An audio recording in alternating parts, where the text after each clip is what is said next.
Welcome everybody to the 15-minute chat, quick catch-ups that we have with local business owners. It's brought to you in partnership with Business Central, which provides its members with professional business support services.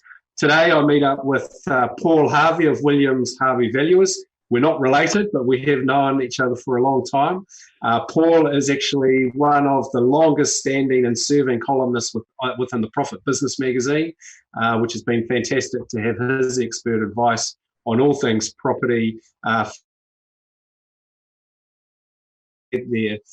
So the way we're going to do this today, Paul, I'm just going to run through a few questions with you. It's great to have you on board, so welcome along today. Thanks, Damon. Yeah, happy to support the Profit, mate. It's been a great publication for us to be a part of. Cool, great. So, rightio, what was the first thing you craved during lockdown? Oh, look, I would have had to have said coffee, but we do have an espresso machine at home, and my daughter came back from university who is a barista, so we've enjoyed a flat white every day. Excellent, great. And from a technology point of view, you said you're sitting at your kitchen table. That's where you're working from these days. What sort of technology have you relied on? We've utilised Office 365, so that's been brilliant for us. Fortunately, it was just part of our business plan. We moved all our files, property files and everything to SharePoint the week before lockdown started. Just coincidental. But the timing was perfect. And we did have to upskill a little bit on Microsoft Teams aspect of it, but that's what we've used as our communication platform with our team, and that's been great as well. Cool. So what has been sort of the impact of lockdown on your business? You know, obviously the way that it operates, but also, there is the element of, making sure that you've got customers and clients and all that sort of stuff, a funnel of clients as well. So yep. What's sort of been the impact? Well, our office shut like everyone's. We had to remain at home. We weren't deemed an essential service business. There was a bit of confusion. We thought that we would have been initially as part of the financial sector, because banks can't lend money. They'd normally require a valuation. So, but yeah, we weren't deemed essential, so we couldn't leave our homes. So while we were set up to work from home, and we could do work where we had inspected a property before, but we couldn't get out and inspect property. So we were limited really in what we could do for our clients. Always there on the end of the phone, and we could access information, but we couldn't complete evaluation. So it was a little bit more like the word homework exercise sort of thing, where you're able to do the research and things around particular elements of valuing a property, but it's really, the touch and feel has been the bit that's been the missing ingredient. Yeah, we could do a certain amount of prep work, but we really had to get our heads around what we needed to do to understand, to actually value when we came out. There was a lot of work done early on by our institute, and there's a lot of valuation uncertainty around what are the numbers going to be, because all the data, all the evidence is pre-COVID. Yeah. But we've got to value it post, and we don't have the evidence. So we had to spend a lot of time and do a lot of reading and get our heads around what we've been asked to do and how we were going to interpret the evidence. Yep. So, that has been one of the observations. We had the stock market crashes and all that sort of stuff. So there was a suddenness of what occurred. You guys, there is the tail now that's sort of wagging in the property sector, and what's sort of going to happen there. Yep. Well, we've made some changes in our analysis models to try and cater for what we need to do. And we've also changed the way in which we've analysed some of the statistical data to try and match up with what we have to do. And that's around the dates of the 25th of March, because our property markets were very strong right up till the day we went into lockdown. And it's post that time, we've now got to apply different growth rates. And that's the difficulty. Is it zero? Is it negative? Is it positive? And so we've set up our templates to cater for that. And now we've spent a lot of time reading, listening to economists, other experts, real estate agents, talking to a lot of real estate agents around their activity in the last week. And we are aware of some properties in the residential market have transacted. Signs at this point are good.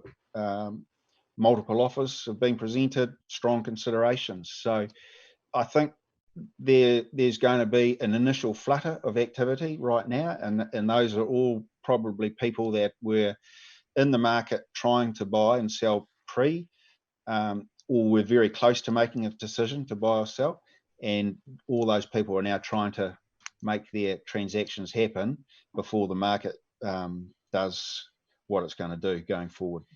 Yeah. So we've been talking for probably the last 12 months, if not longer, around housing shortages and the like. And so do you see a particular area or sector of the market, residential or commercial or industrial, that is going to be the first to sort of see the impacts? I think there's going to be more demand for emergency housing. There's already an over excess demand now, and there's a lot of people in motels and emergency housing, but there's, it depends on how high unemployment levels go. That's going to impact people's ability to pay rent, pay mortgages, and they'll probably in time add to the emergency housing list. So I expect quite big activity from Kyangora in their construction sector and purchasing property for emergency housing. The commercial market's a bit of a minefield. There's specific concern around hospitality, accommodation, tourism, retail. Our retailers have got a hard road ahead. And there's also talk about the office sector that, people may have enjoyed working from home. They've found it reasonably efficient. Their turnover is less, so they want to lower the overhead. They might just stay working at home. So I'm not sure if I totally subscribe to that theory, because I know I can't wait, and my colleagues can't wait to get back to the office, because that's an integral part to our business and our culture, and you just don't get that working at home. So is there a learning or something that you have had that's been forced upon you, though, as a practice, that you think you will continue with when you do head back into the office? I don't know if it's a learning. We do have to change initially what we do in regards to our property inspections. We've got quite a sort of a strict protocol around our inspections now. It might loosen a little, but I can't imagine that's going to change a lot for the balance of this year. So that impacts us a bit. I think communication, we've all learned that is, for us in our business, where we could be called, the different valuers within the business could be called by numerous different people, and we can potentially get conflicts of interest within the office between ourselves. So, which doesn't happen in the office, because you can hear people talking, who's taking instructions from who, and it all flows through our administrator, who is the final catch for that.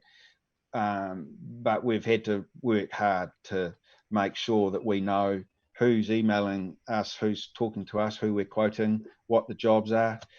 Great example is if from a matrimonial situation, one of my staff could be talking to one side of the equation, and I might be talking to the other.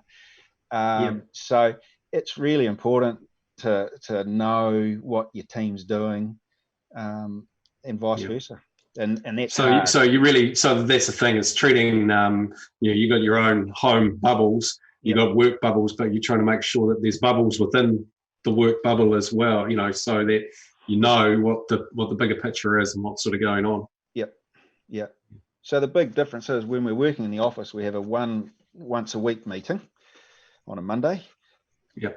In this environment, we've met every day on Teams at 9 a.m. for half to 3/4 of an hour. Yeah.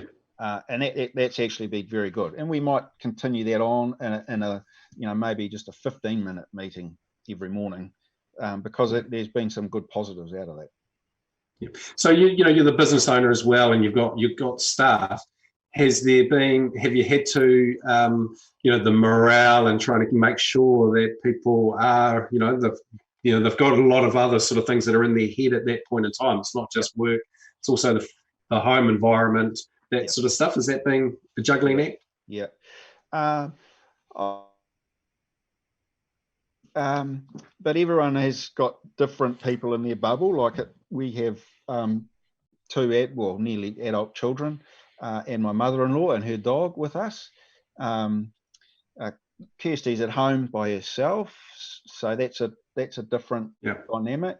Others are at home with young families, so everyone's sort of got a different bubble, and they've got different pressures. So we've in level 4, when we could only work part-time, we sort of said we'll meet at 9.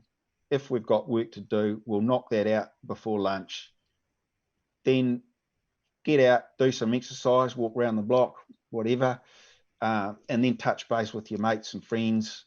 That's been one of the positives of this thing, is catching up with mates all around the country and the world, regularly, sort of once a week on Zoom or Teams. That's been really good. But everyone's had different experiences with their families and friends to deal with. It's been interesting.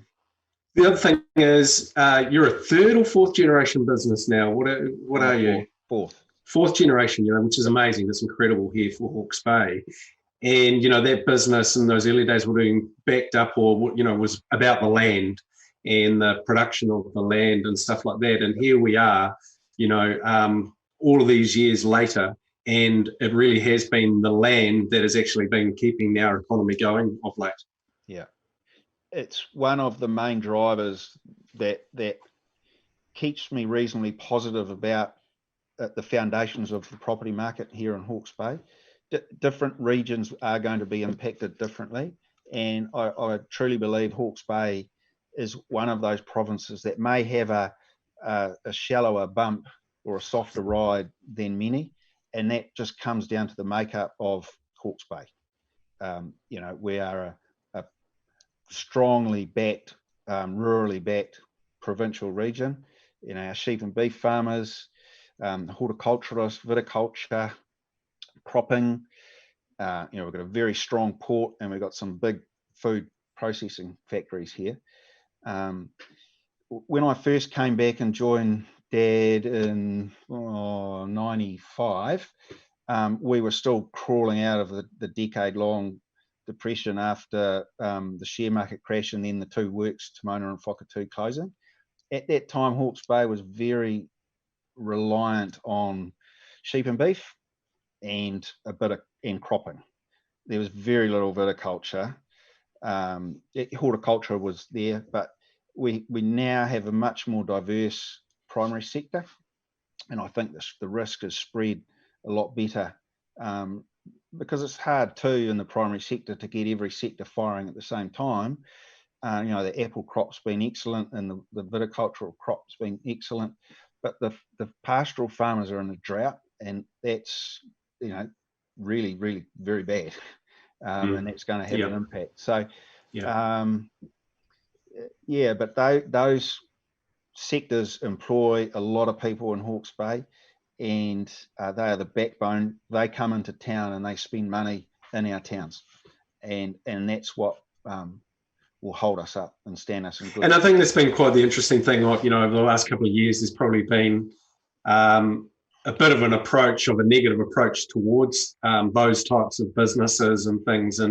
But actually now I think they're emerging once again as some of the true champions of our region.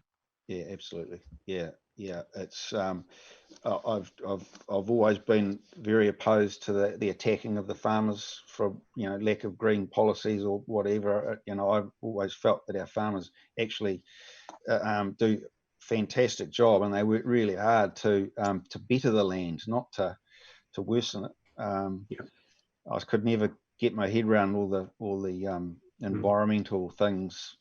Yeah, but I think part and part, we also lost as a region, that food. That we are such a great producer of food. Great things do grow here. And that, I think, is potentially our greatest opportunity going forward. And it's not just around the production of it; it's the technology that wraps around that. And it's the professional services that also feed into it. Yep, absolutely, agree. Yeah. Hey, Paul, look, it's been fantastic catching up with you. Really enjoyed the chat and getting your insights into what's, what you've been experiencing as a business, and also what you can see that are some of the things that we need to be aware of going forward as we go down those levels of lockdown and get our lives back to some form of normal. Exactly. So thanks a lot, mate. That's been great. No problem, Damon. Thank you very much. It's been a pleasure. Cheers. Cheers.